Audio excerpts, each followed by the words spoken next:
I'm also, though, very excited to see how CJ looks because that guy's a stud. That guy is and I didn't see this coming out of Ohio State. I was on the record I would take Anthony Richardson number one. I said I'd take CJ before Bryce Young because Bryce Young's too small, obviously. But I didn't think – I thought Bryce Young was the old high floor, low ceiling guy. Like, okay, he's not going to be a bust. He's going to be fine. I never saw this coming. He's been unbelievable.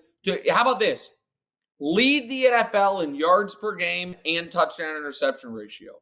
Montana in 89, Brady in 07, CJ Stroud this year. I'm not talking rookies, I'm talking about ever quarterbacks. So it is what he's done this year. And then to have that playoff game on top of it, it's really unbelievable. So I thought that he was the most reasonable guy to take at number one in this draft. And I'll be honest, I only watched him play like 3 games. But 2 of them were the Rose Bowl against Utah, where I think Jackson Smith and Jigba had like 850 yards in that game. But I was like, oh, the young fella's got a little something going.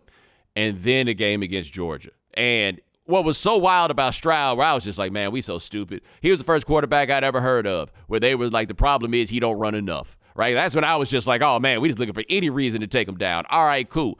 I thought he was the most reasonable guy to take number one. I would have taken Anthony Richardson because I think the ceiling of what Anthony Richardson can be is simply so much higher than everybody else on earth, right? Like, it's just impossible for me not to get enraptured by it. But I saw it. Now, you and I talked about this at one point. You asked me, it's like, did you see it with Stroud? And I was like, I thought he would be good. I thought I would take him over Bryce Young. I ain't gonna lie and say that I thought that he could carry those bums to where they are. Because remember, when they made that trade to get Will Anderson, the reason that we thought that trade was bad is because we were operating on the assumption that the Texans would have a top 2 or 3 pick.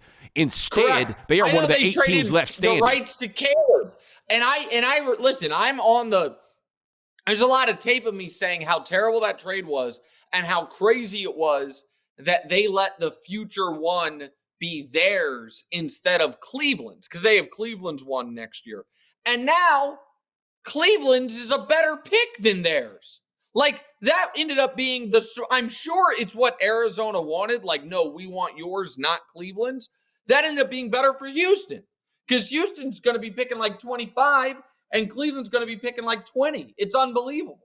No, this draft is so wild on how trades will have affected things, because the Cardinals, quietly, better than I thought they would be, right? Like, I did not think that they would be as good as they turned out to be, but still had a good and terrible record. So they'll have their pick. The Bears, better than I thought they would be, but it's all good. They got the number 1 overall pick because Bryce Young is worse than any of us thought that he could be. And you and I both were skeptics, but none of us thought that it was going to go like this. None of us did. But Stroud, oh my God, I can't believe this.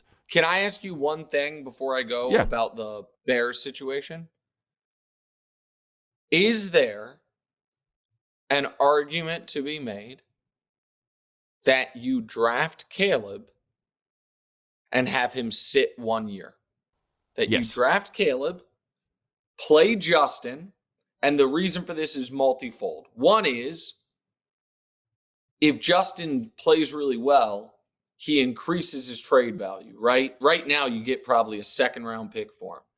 The other is, you get another look at Eberflus, who you decided to bring back, which is, to me, really odd. And if Eberflus struggles at all, then you go fresh with Caleb with his own head coach. You don't immediately throw kind of Caleb to the wolves, because now that we have seen, obviously CJ went in immediately and was great, but we saw that sitting clearly helped Jordan. I don't know what Patrick was going to be, but you can't say sitting hurt Patrick Mahomes. I think you have to take Caleb number 1. I think you absolutely have to.